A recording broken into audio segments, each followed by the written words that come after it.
نعم. بسم الله الرحمن الرحيم.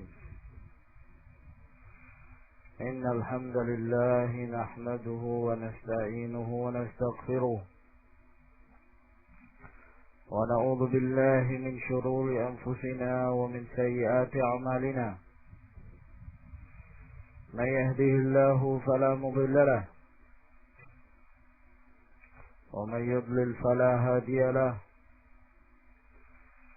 وأشهد أن لا إله إلا الله وحده لا شريك له.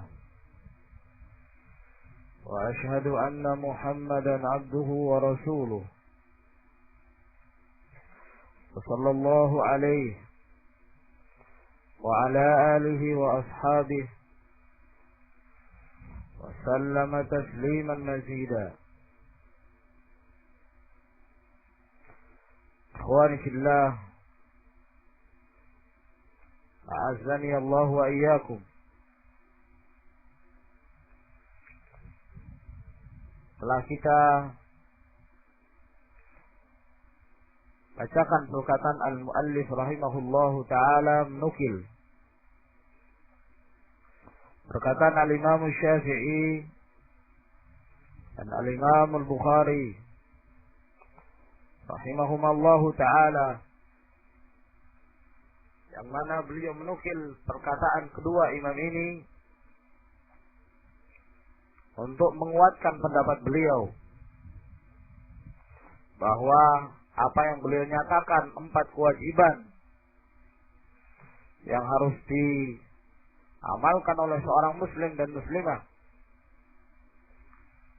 bahwa 4 kewajiban yang beliau tetapkan ini bukan beliau yang pertama yang menyebutkan, akan tetapi ada yang mendahului beliau, ada salafnya, yaitu al-Imam Syafi'i. Demikian pula al-Imam al-Bukhari rahimahullah dan al-Imam Syafi'i rahimahullah lebih lengkap untuk menyatakan benarnya apa yang disebutkan oleh Syekh Muhammad bin Abdul Wahhab An-Najdi rahimahullahu ta'ala. Sebagaimana kita sebutkan pula bahwa penukilan dari Imam Syafi'i sebagaimana yang disebutkan oleh Al-Allamah Muqbil bin Hadi Al-Wadi'i rahimahullahu ta'ala, bahwa dengan lafaz ini tidak sabit. Yang sahih adalah yang disebutkan oleh Ibnu Katsir rahimahullah, bahwa Imam Syafi'i mengatakan, "Lau tadabbara an-nasu hadhihi as-surata lawasi'athum." "Lau tadabbara an-nasu hadhihi as-surata lawasi'athum." Kalau sekiranya manusia tadabbur, memahami kandungan surah ini, maka itu sudah cukup bagi mereka. Karena surah ini mengandung usulul khair, inti-inti kebaikan, pokok-pokok kebaikan. Berilmu, beriman, beramal saleh, berdakwah, dan bersabar di atasnya. Oleh karena itu, Abdurrahman bin Nasir As-Sa'di rahimahullahu ta'ala menyatakan bahwa keempat prinsip ini akan menyebabkan sempurnanya seorang hamba dan sempurna pula yang lainnya dengan 2 prinsip. Yang pertama, prinsip ilmu dan amal, maka seorang hamba menyempurnakan dirinya. Dia berilmu, kemudian dia semakin sempurna dengan mengamalkan ilmunya. Dan dengan 2 prinsip yang terakhir dia menyempurnakan yang lain, yaitu dengan berdakwah dan bersabar di atas dakwah tersebut. Maka dia berusaha untuk memberikan hidayah pula kepada yang lainnya agar kemudian mendapatkan petunjuk sebagaimana dia yang telah mendapatkan petunjuk dari Allah Subhanahu wa taala. Kemudian berkata Syekhul Islam Muhammad bin Abdul Wahhab rahimahullahu taala, "I'lam rahimakallah annahu yajibu ala kulli muslimin wa muslimatin." Ketahuilah, semoga Allah merahmatimu, bahwa sesungguhnya wajib atas setiap muslim dan muslimah ta'allumu salati hadhihi al-masail wal 'amalu bihinna, untuk mempelajari 3 permasalahan ini dan mengamalkannya. Al-ula anna Allah khalaqana, yang pertama bahwa Allah Subhanahu wa taala yang telah menciptakan kita, wa razaqana, dan memberikan rezeki kepada kita, wa lam yatrukna hamala, dan tidak meninggalkan kita begitu saja sia-sia. Bal arsala ilaina rasulan,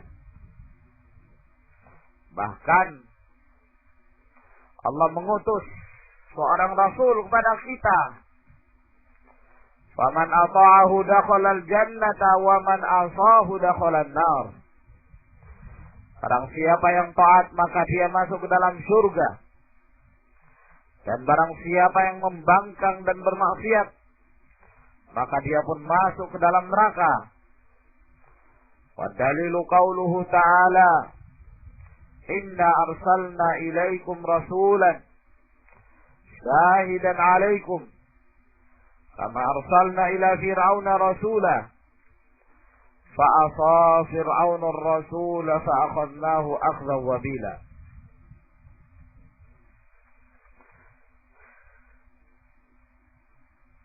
Beliau setelah menyebutkan 4 kewajiban tersebut, maka beliau menyebutkan 3 kewajiban berikutnya yang di dalamnya terdapat dan terkandung inti permasalahan tauhid. Dan beliau hendak mengantarkan agar kemudian seorang muslim itu memahami hakikat penciptaan dia, memahami tujuan Allah Subhanahu wa taala menciptakan dia. Di saat mereka meyakini yang namanya tauhidur rububiyah, maka mestinya tauhid inilah yang mengantarkan kepada tauhid al-uluhiyah, sehingga dia tidak menyembah kecuali hanya kepada Allah Subhanahu wa taala, dan menyebutkan konsekuensi dari tauhid al-uluhiyah tersebut. Maka beliau menyatakan wajib atas setiap muslim dan muslimah mempelajari 3 perkara. 3 perkara ini lain dengan pembahasan yang lalu, ya.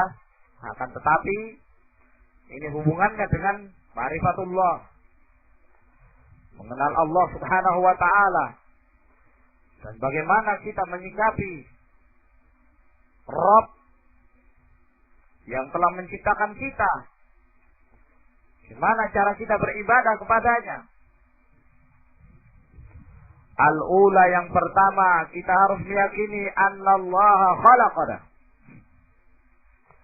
bahwa Allah Subhanahu wa taala yang telah menciptakan kita.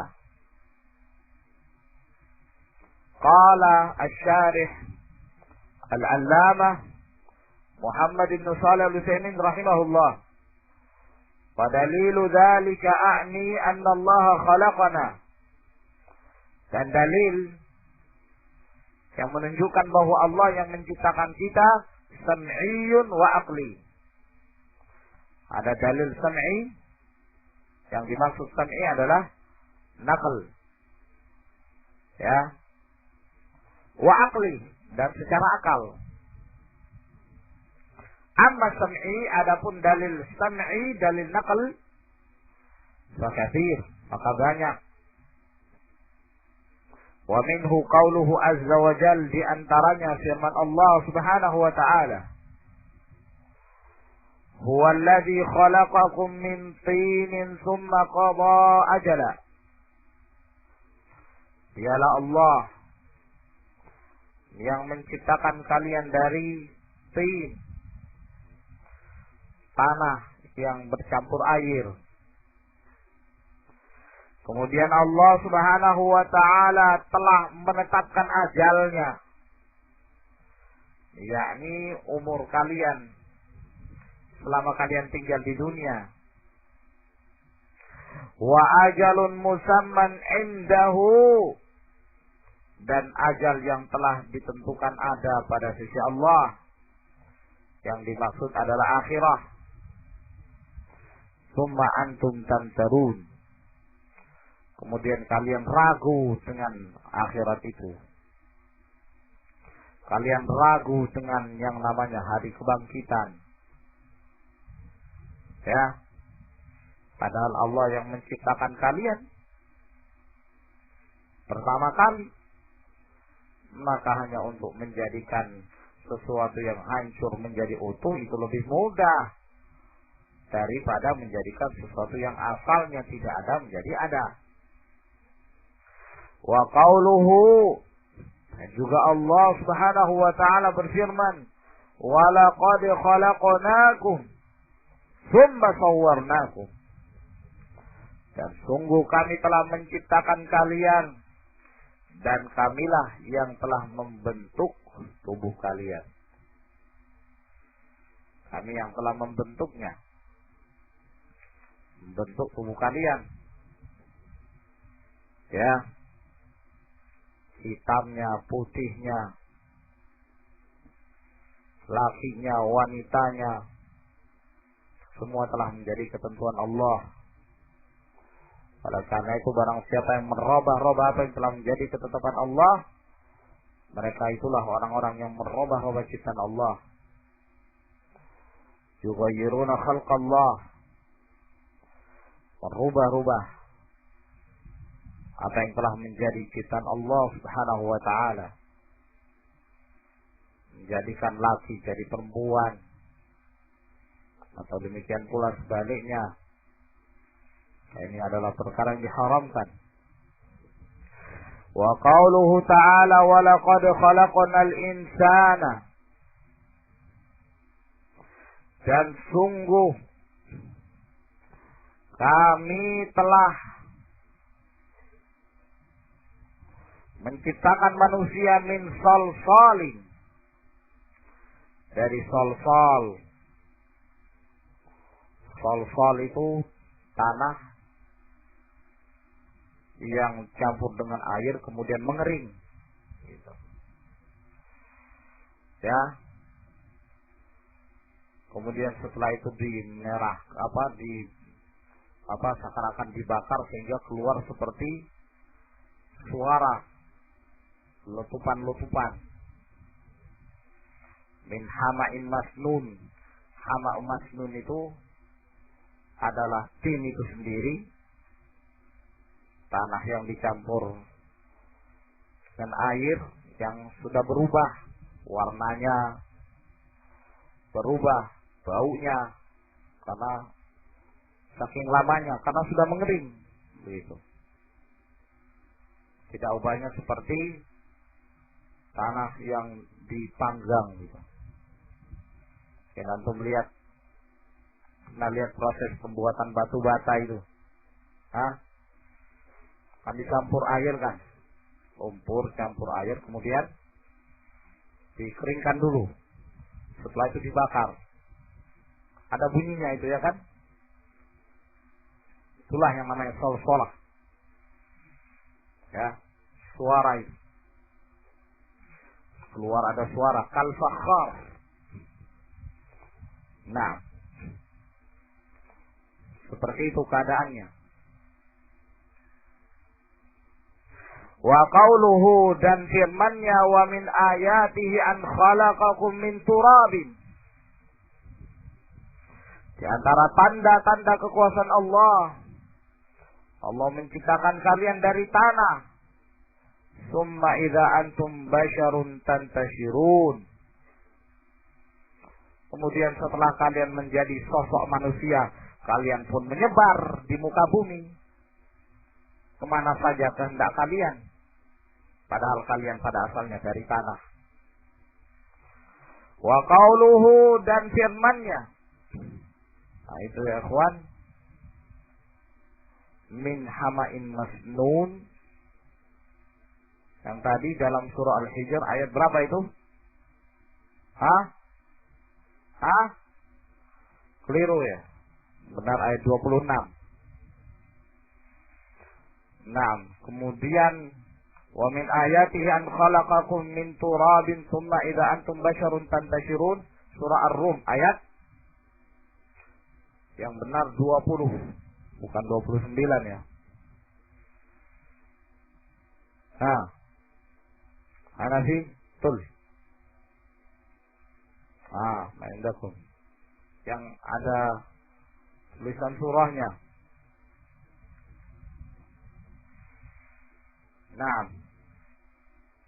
Wa qauluhu, dan firman-Nya, khalaqal insana min salsalin kal fakhar. Allah yang menciptakan manusia dari salsal seperti fakhar, yaitu yang dibakar dengan api. Wa qauluhu Allahu khaliqu kulli syai'in. Allah menciptakan segala sesuatu. Ini menunjukkan bahwa termasuk diantaranya amalan manusia juga diciptakan oleh Allah. Dikuatkan lagi dengan firman-Nya, wa qauluhu wallahu khalaqakum wa ma ta'malun. Allah yang menciptakan kalian dan apapun yang kalian amalkan. Ini bantahan terhadap Al-Qadariyah wal Mu'tazilah yang mereka mengingkari bahwa amalan manusia itu tidak ada sangkut pautnya dengan takdir Allah. Apa yang diamalkan oleh manusia itulah yang dikehendaki oleh manusia itu sendiri, bukan kehendak Allah. Ini adalah batil. Apa yang diamalkan oleh manusia itulah kehendak Allah Subhanahu wa taala. Wa qauluhu, dan firman-Nya, wa ma khalaqtul jinna wal insa illa liya'budun.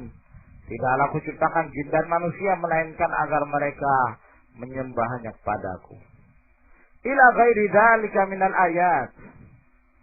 Dan yang lainnya dari ayat-ayat Allah Subhanahu wa taala yang demikian banyak yang menunjukkan bahwa Allah Subhanahu wa taala lah yang menciptakan kita, yang menciptakan seluruh alam, segala sesuatu. Ini dalil secara nakli. Amma dalilul aqli, adapun dalil secara akal, ala anna Allah khalaqana, bahwa Allah Subhanahu wa taala menciptakan kita. Faqad ja'atil isyaratu ilaihi fi qoulihi ta'ala. Telah datang isyarah dalam firman Allah Subhanahu wa taala dalam surah At-Tur ayat 35. Am khuliqu min ghairi syai'in am humul khaliqun. Ya. Am khuliqu min ghairi syai'in. Apakah mereka diciptakan tanpa ada sesuatu? Ya, maksudnya apa? Tercipta dalam keadaan sudfah. Tiba-tiba begitu saja. Apakah demikian? Ini pertanyaan dari Allah, pertanyaan ingkar. Apakah kalian itu seperti keadaannya kelas Ilya? Asalnya tidak ada, kemudian jadi ada. Apakah demikian keadaan kalian? Min ghairi syai', tanpa ada sesuatu. Tidak mungkin. Itu tidak mungkin. Atau yang kedua, amhumul khaliqun. Ataukah mereka yang menciptakan diri mereka sendiri? Tidak ada yang mengakui demikian. Itu tidak mungkin. Maka tidak ada lagi kecuali keadaan yang ketiga, Tiga perkara ini saja. Apakah mereka tercipta begitu saja? Atau mereka menciptakan diri mereka? Atau ada yang menciptakan mereka? Itu saja. Satu di antara tiga. Dan dua yang tadi yang kita sebutkan mustahil. Maka tidak ada kecuali satu keadaan, yaitu ada yang menciptakan mereka. Ini dalil secara akal. Ya. Dan diistilahkan dengan istilah as-sabr wa taqsim. Ya, yaitu merinci, membagi. Nah, agar kemudian mereka, orang-orang yang diberikan akal tersebut, bisa berpikir bahwa sesungguhnya mereka itu tidak terjadi secara tiba-tiba. Tidak terjadi begitu saja. Sebagaimana dikatakan oleh mereka yang tidak percaya adanya Allah Subhanahu wa ta'ala. Nah, fa innal insana lam yakhluq nafsahu. Karena sesungguhnya manusia itu tidak menciptakan dirinya sendiri. Li'annahu qabla wujudihi Adam. Karena sebelum dia ada, namanya Adam tidak ada. Iya kan? Sebelum dia ada, namanya tidak ada. Wal adamu laisa bisyai. Sedangkan tidak ada, ya tidak ada sesuatu. Wa ma laisa bisyai'in la yujidu syai'an. Dan apa yang namanya yang tidak ada sesuatunya, tidak ada apa-apanya, tidak bisa mewujudkan sesuatu itu. Faqidu syai' la yu'ti. Orang nggak punya, nggak bisa memberikan pada yang lain. Jadi dia tidak ada, kok bisa menciptakan yang ada? Mustahil kan? Ya, katanya melalui proses. Karena berdasarkan perkembangan zaman yang ribuan tahun, maka muncul sendiri molekul-molekulnya. Kemudian berkembang berdasarkan evolusi. Jadilah hewan, jadilah manusia, jadilah ada batil. Ini yang dibantah oleh Allah Subhanahu wa ta'ala, yang disebut dengan teori sudfah itu. Terjadi secara tiba-tiba.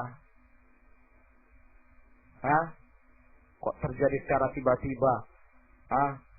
Dalam keadaan pembentukan yang demikian indah, rapi. Kalau secara tiba-tiba itu kadang suatu tidak beraturan, ya kan? Kalau makhluk yang terjadi secara tiba-tiba, anggaplah itu terjadi, ia tentunya tidak akan terjadi dengan begitu teratur, rapi. Naam, dan akan berlainan antara satu makhluk dengan makhluk yang lain. Tapi ternyata manusia dari zaman dulu hidungnya seperti ini kan.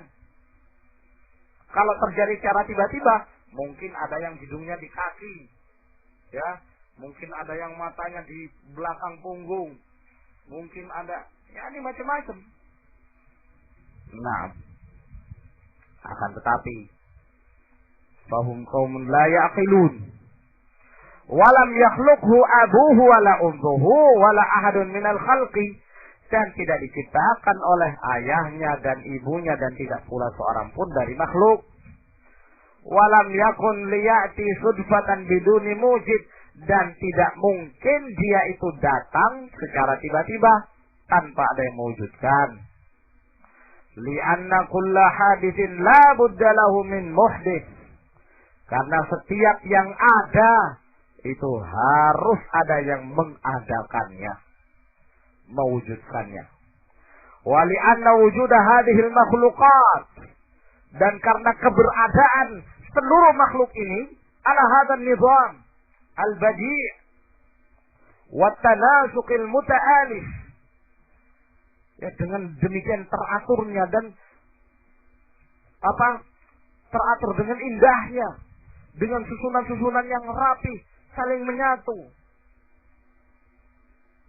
Yang seperti ini kok dikatakan sudfa, tiba-tiba. Ya, yamna'u man anbatan ayyakuna sudfatan. Ini mencegah, ya, secara pasti untuk menyatakan ini terjadi secara tiba-tiba. Tidak mungkin. Nah, ya, kalau yang namanya tiba-tiba, ya, terjadi secara tiba-tiba tapi tidak beraturan. Nah, antum misalnya mengambil satu genggam tepung yang dicampur dengan air, kemudian kamu pegang-pegang, ya, meremes-remes. Tiba-tiba kamu pegang, loh, kok bentuknya seperti kucing misalnya. Nah, itu namanya tiba-tiba, bentuknya seperti kucing. Terus kamu remes-remes lagi yang lain, ya, kamu letakkan lagi, loh, bentuknya lain lagi, gitu. Tiba-tiba. Nah, itu pun kalau dikatakan seperti ya tidak persis. Tapi bagaimana mungkin manusia yang semenjak dulu, ya, sampai sekarang dengan model yang sama dikatakan tiba-tiba? Hadza amrun mustahil. Fa innahum qaumun la yaqilun. Idzal mawjudu sudfatan laisa ala nizam. Karena yang muncul dengan tiba-tiba itu tidak beraturan. Fi asli wujudihi, pada asal wujudnya. Fa kaifa yakun muntaziman hala baqaihi wa tatawwurihi. Maka bagaimana mungkin bisa teratur, ya, di saat dia semakin lama tinggalnya dan semakin berkembang. Fata'ayyana bihadza, maka merupakan jalan satu-satunya dan harus yang bisa yakini satu-satunya, ayyakunal khaliqu huwallahu wahdah, bahwa yang mencipta hanya Allah subhanahu wa ta'ala semata. Fala khaliqa wala amira illallah, tidak ada yang mencipta dan tidak ada yang memerintah kecuali Allah subhanahu wa ta'ala yang padanya segala urusan. Qala Allah Ta'ala, Allah Subhanahu wa Ta'ala berfirman, ala lahul khalqu wal amru, ya, baginya penciptaan dan segala urusan. Baik, ila huna ya ikhwan.